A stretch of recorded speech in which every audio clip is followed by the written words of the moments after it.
The night was dark, the city restless, and one woman knelt in prayer. What happened next shook thousands, leaving entire communities in awe, questioning the impossible and whispering a single question: miracle or myth? Witnesses fell silent. Some were healed. Others entered deep trances as the power of God seemed to move in ways no one could explain.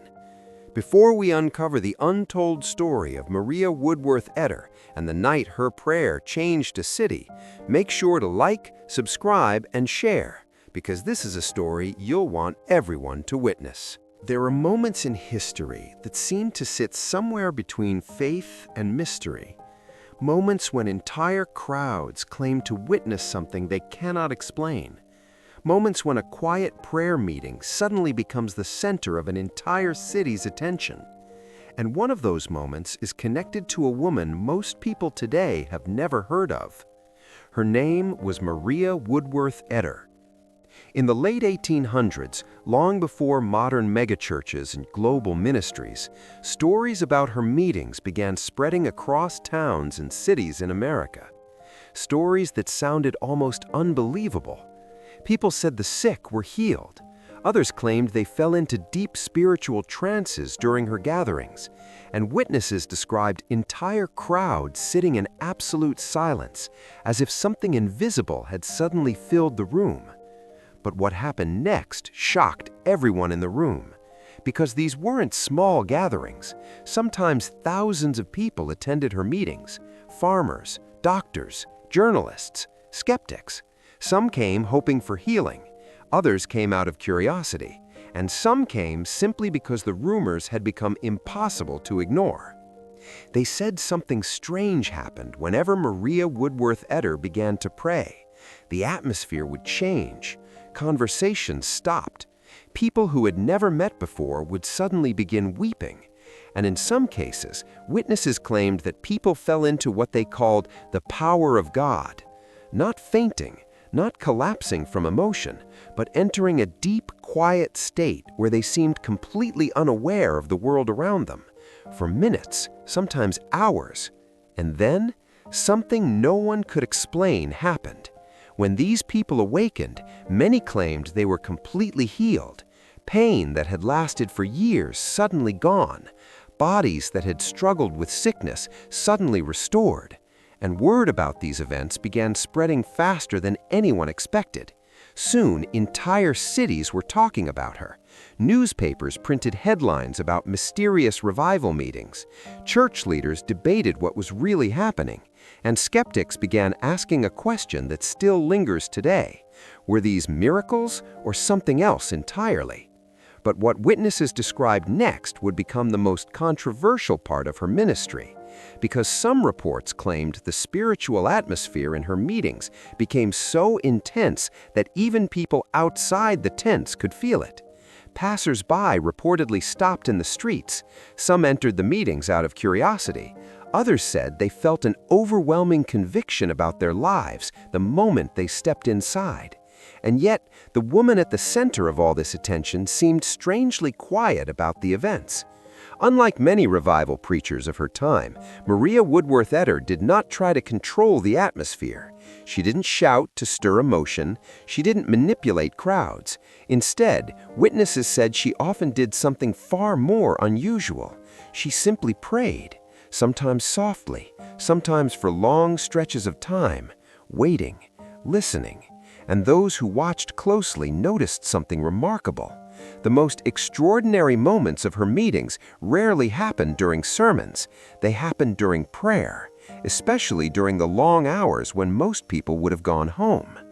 But one particular night would become different from all the others, a night when she refused to stop praying, a night when witnesses claimed something extraordinary swept through an entire gathering, a night that people would talk about for years afterward.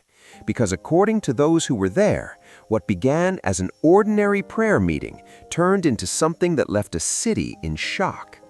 But to understand why that night mattered so much, we have to go back to the beginning, to the hidden struggles of a woman who never expected to stand in front of crowds, to the losses that nearly broke her faith, and to the quiet moments of prayer that shaped the ministry the world would eventually talk about. Because long before the miracles, before the crowds, before the controversy, there was a story few people ever told. The story of how an ordinary woman became the center of one of the most mysterious revival movements of her time, and what happened next would change everything. Long before the crowds gathered, before newspapers wrote about mysterious meetings, before people traveled miles hoping for healing, Maria Woodworth-Etter was simply a woman trying to survive the hardships of ordinary life.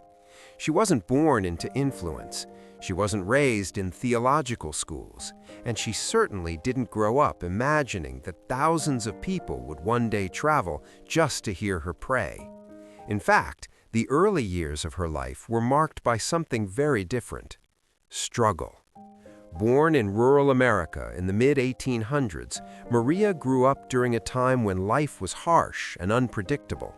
Families depended on hard work just to survive. Long days in fields and homes were the normal rhythm of life. And like many children growing up in that era, she learned early what it meant to endure difficulty. But even as a young girl, people noticed something unusual about her.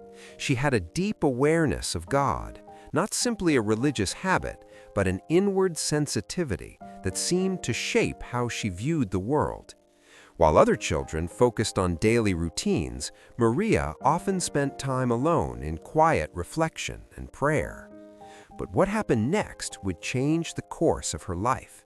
As she grew older, she began to feel something she struggled to explain, a sense that God was calling her to speak about faith publicly. At first, she resisted the thought completely, because in the 19th century, women were rarely accepted as public preachers. Many churches believed that ministry leadership belonged exclusively to men. The idea that a woman could stand before crowds and preach was not just unusual, it was controversial.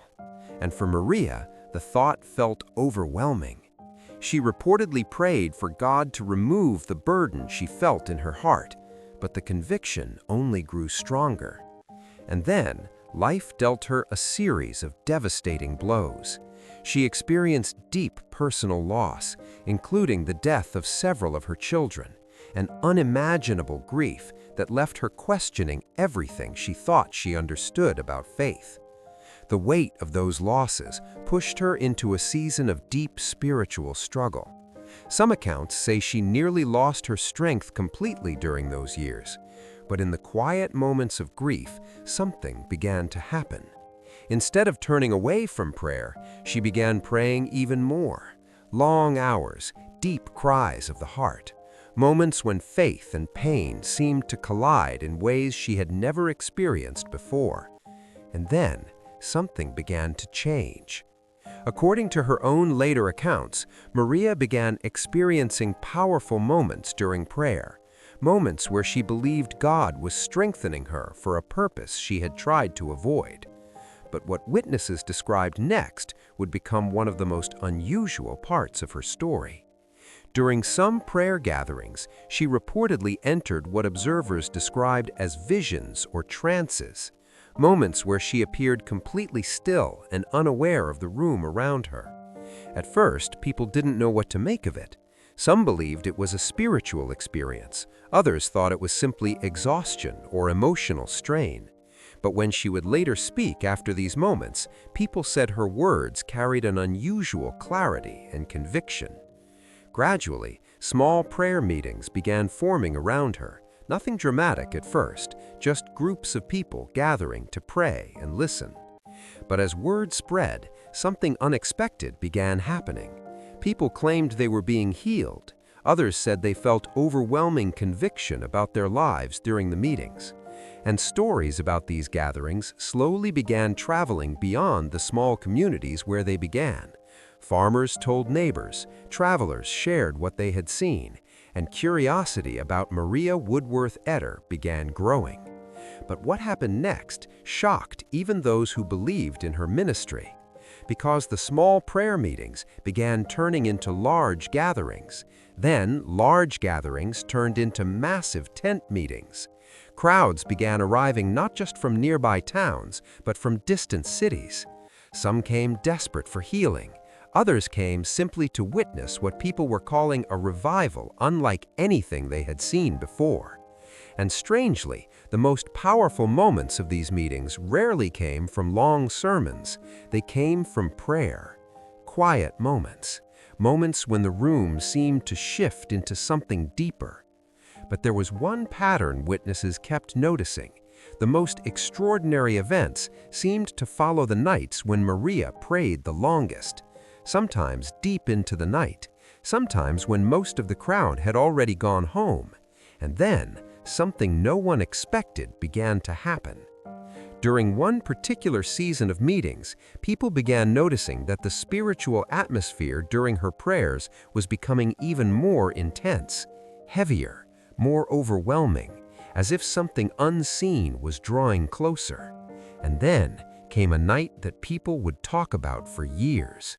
A night when witnesses claimed something powerful moved through the gathering in a way no one could explain. A night that would soon leave an entire city asking the same question: what really happened in that meeting? Because what began as a simple prayer gathering was about to turn into one of the most mysterious moments of her ministry. And what happened next would change everything. By the time the meetings of Maria Woodworth-Etter reached that particular city, word about her had already begun spreading far beyond local churches. Some people came because they believed, others came because they doubted, and many came because they simply wanted to see for themselves what everyone else was talking about. The large revival tent had been raised on an open field just outside the busy part of town. By early evening, the place was already filling with people. Families arrived together, farmers still wearing work clothes, mothers carrying sick children, and curious onlookers who had heard rumors of mysterious things happening during these gatherings. Some had traveled miles, some had come hoping for healing, others came prepared to expose what they believed was exaggeration. But what happened next shocked everyone in the room, because the meeting that night began in a surprisingly ordinary way. There was no dramatic announcement, no elaborate stage, just rows of wooden benches beneath the wide canvas tent, softly lit by lanterns swaying gently in the evening air. When Maria Woodworth-Etter finally walked forward, witnesses later said she looked calm, almost quiet. She didn't rush, she didn't try to stir excitement. Instead, she spoke briefly about faith and the power of prayer. Her message was simple. God still moved among people who believed. But then something unexpected happened. Instead of continuing to preach, she stopped speaking, and she began to pray.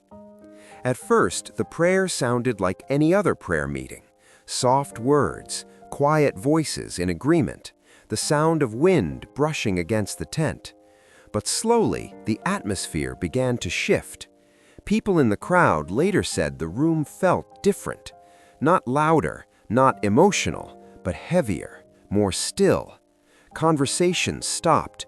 Even restless children became unusually quiet. And then, something no one could explain happened. A woman sitting near the front suddenly dropped to her knees. Moments later, another man several rows back fell forward onto the bench in front of him. Soon, others began kneeling, some weeping quietly, others sitting perfectly still, as if overcome by something they could not describe. But what witnesses described next would become one of the most mysterious moments of that entire revival. Several people appeared to fall into what observers called deep trances, not fainting, not collapsing in panic, but becoming completely motionless, eyes closed, breathing steady, unaware of the noise and movement around them. At first, some people in the crowd were frightened. A few began whispering nervously. Others tried to wake the people who had fallen still, but they wouldn't respond. And strangely, Maria Woodworth-Etter did not react with alarm. She continued praying, quietly, steadily, as if nothing unusual was happening. But what happened next shocked everyone in the room, because as the night continued, the number of people entering these strange states began increasing, one by one, row by row. Some sat silently with tears running down their faces, others lay still on the ground. Witnesses later said the entire tent seemed to be filling with an overwhelming stillness, not confusion, not chaos, but something deeper, a silence that felt almost sacred. And outside the tent, something unusual was also happening. People passing by on the nearby road began noticing the strange quietness inside the meeting. Some stopped to watch, others walked inside out of curiosity. And according to several accounts, some of those who stepped inside were suddenly overcome by the same strange stillness that had already filled the room. But what witnesses described next would become the most talked about moment of that entire night, because as the hours passed, Maria Woodworth-Etter never stopped praying. The lanterns burned lower, the night air grew colder, and yet the prayer continued. Some people quietly left to return home, but many stayed, watching, waiting, trying to understand what was happening. And then, something no one expected began to unfold. One of the people who had fallen into the trance-like state slowly opened their eyes. At first, they seemed disoriented, but then they stood up and they began speaking. According to witnesses, the person began describing a deep sense of peace they had experienced during the moment they had been unconscious. They said it felt as if God had spoken to their heart. But that wasn't the moment that shocked the crowd. The real shock came next. The person began moving their arms, carefully, almost cautiously, and then they started shouting, because the pain they had been living with for years had suddenly disappeared. Word spread through the tent instantly. Another person who had been lying motionless suddenly sat up, then another, and then another. Some began weeping quietly. Others began praising God loudly, and testimonies of healing began spreading through the crowd. A man who had struggled to walk now stood upright. A woman who had suffered constant pain said it was gone, and the quiet stillness that had filled the meeting slowly began turning into something else, a rising wave of astonishment. But what happened next shocked even those who believed in miracles, because the strange trance-like states continued happening throughout the night. More people fell still. More people later stood up describing powerful spiritual experiences. And some witnesses later claimed the atmosphere inside the tent had become so intense that it felt impossible to ignore. Even skeptics who had come to observe quietly found themselves unsettled by what they were seeing. And outside the tent, the story was already beginning to spread. People returning home told neighbors what they had seen. Travelers passing through town carried the stories further, and by the next morning, the entire city seemed to be talking about the same question. What had actually happened inside that tent? Was it revival? Was it emotional excitement? Or had something supernatural really taken place? Because for those who had been present that night, the experience was unforgettable. But not everyone believed the testimonies. In fact, what happened next would become one of the most controversial chapters in the ministry of Maria Woodworth-Etter. Newspapers began reporting on the strange events. Religious leaders started debating the meetings, and skeptics began raising serious questions about the mysterious trances and the claims of healing. Some believed the night had been a powerful spiritual awakening. Others believed something far more questionable had taken place. And as the stories continued spreading across the region, the debate was only just beginning. The morning after that extraordinary night, the city was buzzing.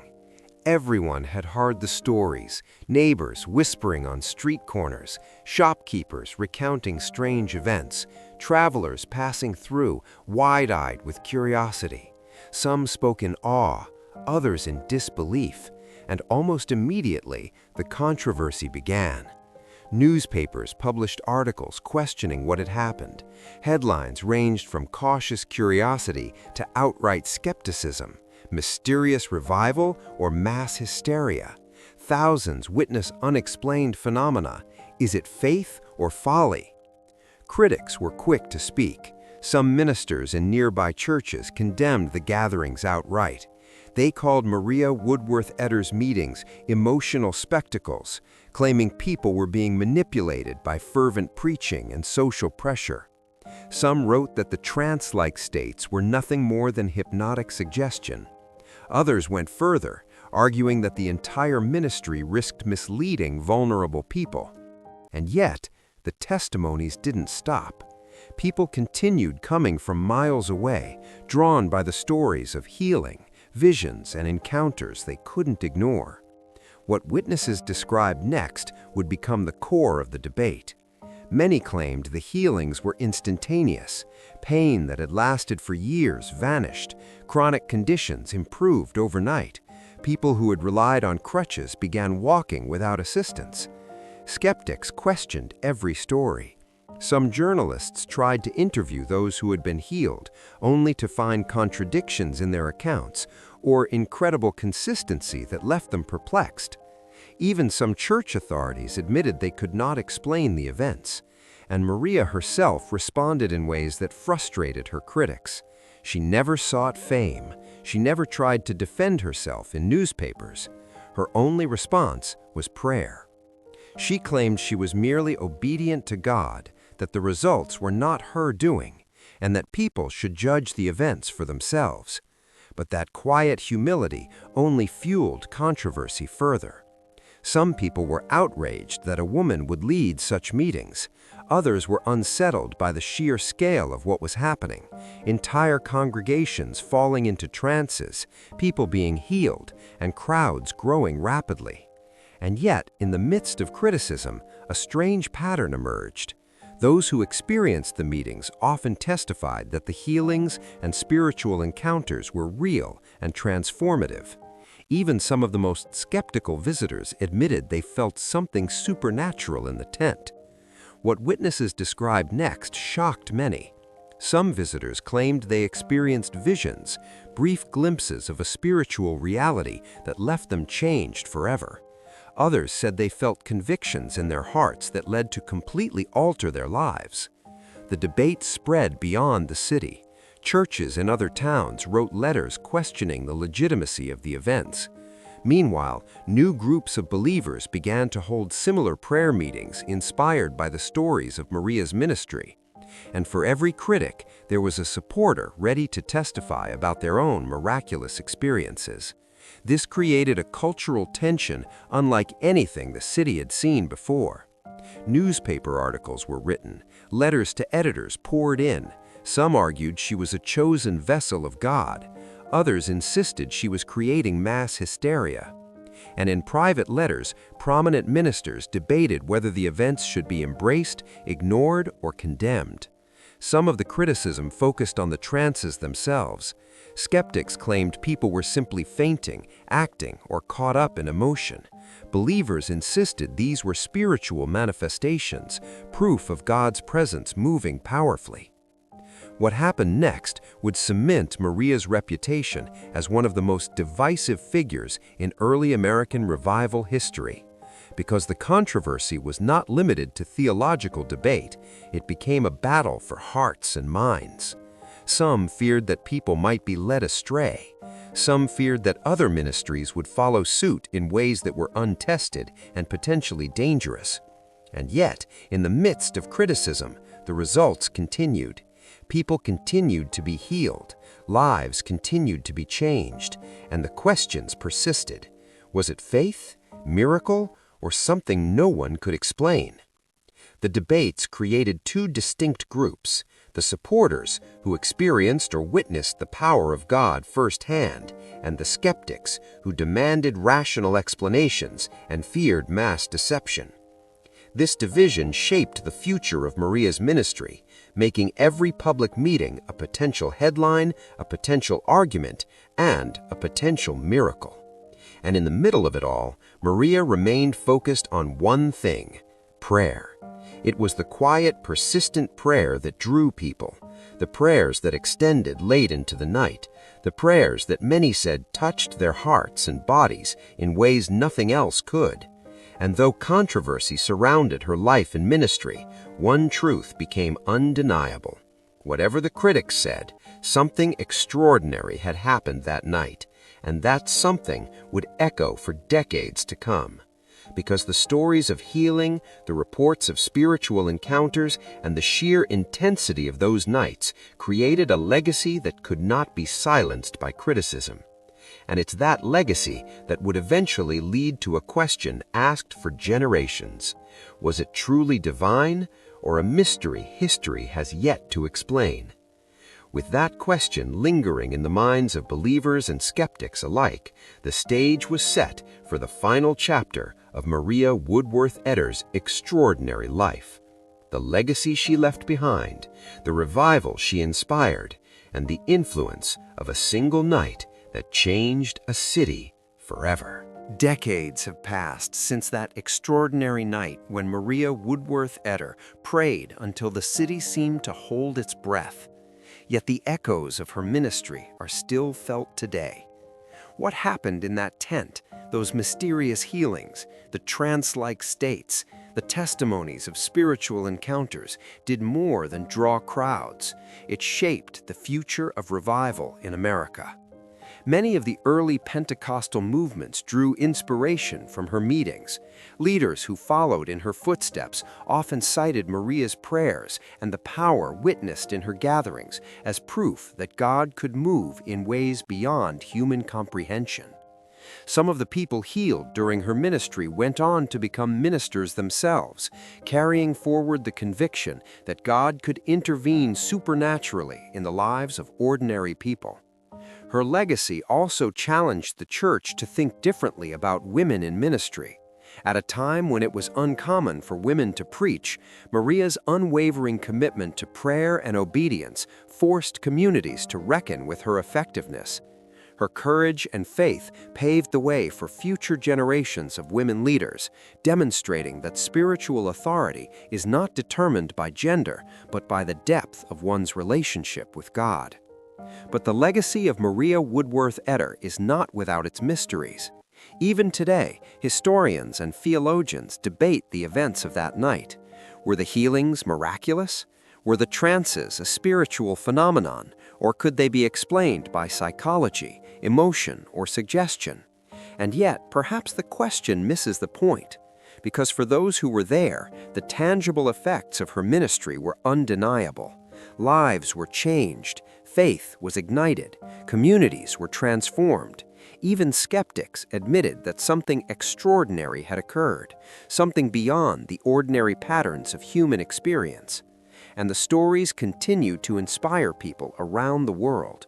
Books have been written, sermons have been preached, revival meetings still draw on the narrative of Maria's obedience, her unwavering prayer, and the night that shook a city. Her life reminds us that faith, perseverance, and prayer can have impacts far beyond what we can see or predict. And it raises a timeless question for all of us. When we commit ourselves fully to God, when we pray without ceasing, when we surrender everything, even our doubts, what might God do through us that is beyond explanation? Because that night was more than a moment of extraordinary events. It was a reminder that the invisible can touch the visible, that the ordinary, an ordinary woman with extraordinary faith, can become the instrument of divine power. And though the skeptics continue to debate and the historians continue to question, one thing is undeniable. The city changed that night. Hearts changed, lives changed. And the story of Maria Woodworth-Etter continues to inspire those who dare to pray beyond the limits of human expectation. Her ministry teaches us that the power of God often moves quietly at first, in the stillness of prayer, in the hidden devotion of those willing to wait on Him. And for generations that followed, that single night served as a beacon, a testament to faith that moves mountains, heals the broken, and transforms the seemingly impossible into reality.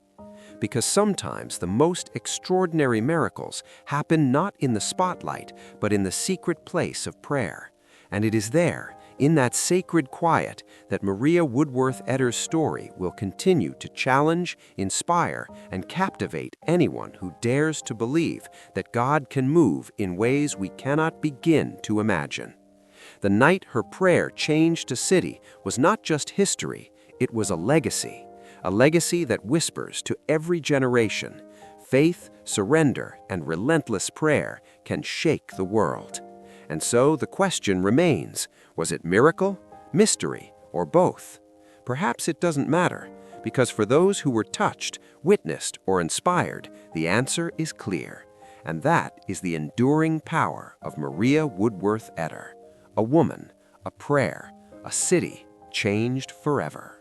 The night her prayer changed a city reminds us that faith, surrender, and relentless devotion can move the unseen in ways we cannot predict. Lives were healed, hearts transformed, and a legacy was born that still inspires generations. If Maria's story of unwavering prayer and miracles moved you, like this video, subscribe for more untold tales of faith, and share it with someone who needs hope today. Drop your reflections and where you're watching from in the comments. I want to hear your thoughts on faith, surrender, and the power of one life to transform a community. Your insights could inspire someone else. Thank you for watching, and get ready. The next extraordinary story is just around the corner.